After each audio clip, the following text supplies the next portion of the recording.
આજે આપણે લીવર માટે ખૂબ જ ફાયદાકારક એવું સરગવાનું બેસન સાથેનું શાક બનાવીશું.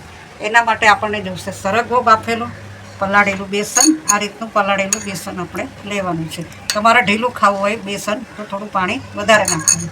વઘારમાં હિંગ જોઈશે, લવિંગ અને આખા લાલ મરચાં તમારે નાખવા હોય તો નાખી શકો છો, અને ગરમીના કારણે ન નાખવા હોય તો નહીં નાખવાનું. અને લીલું મરચું અને કોથમીર, મીઠું અને લાલ મરચું અને હળદર આપણે એમાં ઉપયોગમાં લઈશું. હવે આપણે એનો વઘાર કરશું. એના માટે આપણે એમાં તેલ એડ કરીશું. તેલ આપણે જેટલું નાખવું એટલું નાખી શકીએ. અંદર આપણે ઓછું તેલ લઈએ તો પણ વાંધો નથી આવતો, શાક આપણને ટેસ્ટી જ લાગે છે. હવે આપણે આમાં રાઈ એડ કરશું.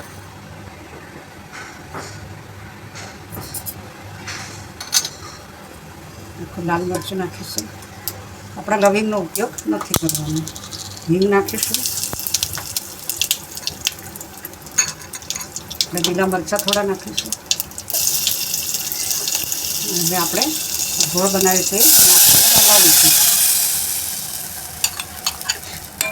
અને તરત જ ફટાફટ હલાવી દેવાનું.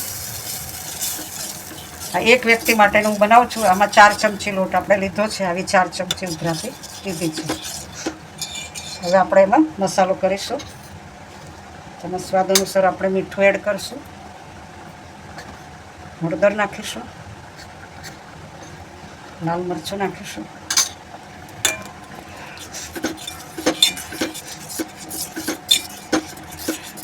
આ બેસન કાચું ના રહે, ખાસ ધ્યાન રાખવું પડે, નહીં તો ડાયરિયા થઈ જાય. ઘરડા માણસ હોય ને તો એને ડાયરિયા થઈ જાય, ઝાડા થઈ જાય તો તકલીફ થઈ જાય. એટલે કાચું ના રહે એનું ખાસ ધ્યાન રાખવું. આપણને એવું લાગે કે કાચું રહેશે તો થોડું પાણી આપણે ફરીથી એડ કરી શકીએ છીએ. તમારું ઝીણું બેસન હશે ને તો થોડુંક હશે તો બી વધારે બનશે. ગાય છાપ બેસન આવે છે, એકદમ પાતળું બેસન આવે ને ઝીણું મેંદા જેવું, તો એ આપણે થોડુંક લઈએ તો પણ એ વધારે બને. એનો ટેસ્ટ આવે છે સારો. હલાઈ કરવાનું. આમ લસરી જાય ત્યારે સમજવાનું કે થઈ ગયું. આ રીતે લસરી જાય ને થઈ ગયું કહેવાય. આને તમારે જાડું ભાવતું હોય તો જાડું પણ બનાવી શકો, પતલું પણ બનાવી શકો, આવું પણ રાખી શકો. સરગવા સાથે ખાવાનું હોય તો આ રીતે બનાવવાનું. હવે આ ટાઈમે તમારે સરગવો નાખી દેવાનું. પણ હું તમને એક સરગવો ન ફાવતો હોય, ઘણા લોકોને નથી ફાવતો, તો શું કરવાનું? સરગવો ન ફાવતો હોય તો આ રીતે એનો પલ્પ કાઢી લેવાનો. આ રીતેનો વચ્ચેનો પલ્પ કાઢી લેવાનો, એ નાખવાનો. આખો સરગવો નહીં વાપરવાનો. ઘણા લોકોને સરગવો નથી ભાવતો હતો તો આ રીતે આપણે બનાવી શકીએ. આ રીતે પલ્પ એનો વચ્ચેથી કાઢી લેવાનું અને આ નાખવાનું આપણે અંદર. તો આ રીતે પણ આપણે બનાવી શકીએ. સરગવો બટેકાનું શાક બનાવી શકાય, સરગવાની કઢી બનાવી શકાય, સરગવાનો સૂપ બની શકે. આ રીતે વિવિધ રીતે આપણે સરગવાનો ઉપયોગ કરી શકીએ આપણા શરીરના ફાયદા માટે. આપણે સરગવો અંદર એડ કરી દઈશું. હવે આપણે આને બરોબર હલાવી દઈએ સરગવો અંદર એડ કરીને.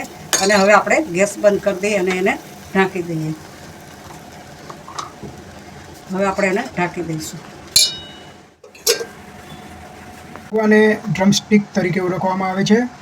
હવે આપણે તેના ગુણધર્મ વિશે જાણીશું. આ તો સરગવાની શીંગનો ઉપયોગ પણ થાય છે, પાનનો ઉપયોગ પણ થાય છે, તેના બીજનો ઉપયોગ પણ થાય છે, અને તેના ફૂલનો પણ ઉપયોગ થાય છે. તેના પાનમાંથી પરાઠા બનાવવામાં આવે છે અને તેના ફૂલની ચટણી બનાવવામાં આવે છે. સરગવામાં વિટામિન A, C અને B કોમ્પ્લેક્સનું પ્રમાણ સારું એવું હોય છે.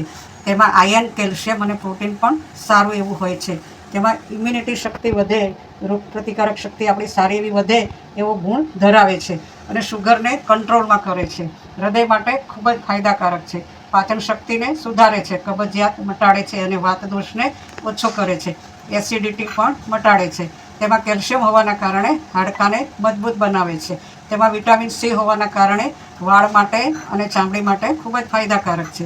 તે વજન ઘટાડવા માટે પણ ખૂબ જ ઉપયોગી છે. જે કોલેસ્ટેરોલ ગુડ છે HDL એને તે વધારે છે અને બેડ કોલેસ્ટેરોલ LDLને ઘટાડે છે. શરીરની ચરબીને દૂર કરે છે અને લીવર માટે તો ખૂબ જ ફાયદાકારક છે. શ્વસન તંત્રની બીમારી માટે પણ તે ખૂબ જ ફાયદાકારક છે. અસ્થમાનો રોગ, એલર્જી, શરદી, ઉધરસ માટે ખૂબ જ ફાયદાકારક છે.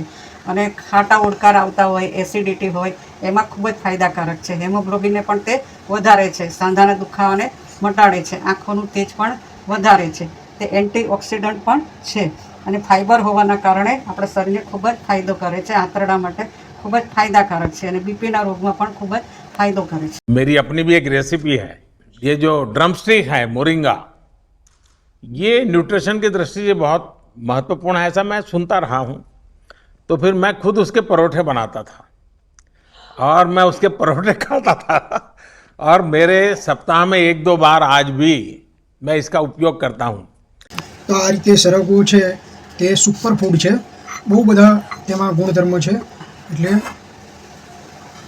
આરોગ્યની દ્રષ્ટિએ સરગવો ખૂબ જ ફાયદાકારક છે. તો હવે આપણે આગળ જે શાક બનાવ્યું છે તેના વિશે જોઈશું. આપણું સરગવા બેસનનું શાક તૈયાર છે. હવે આપણે એમાં કોથમીર એડ કરીશું.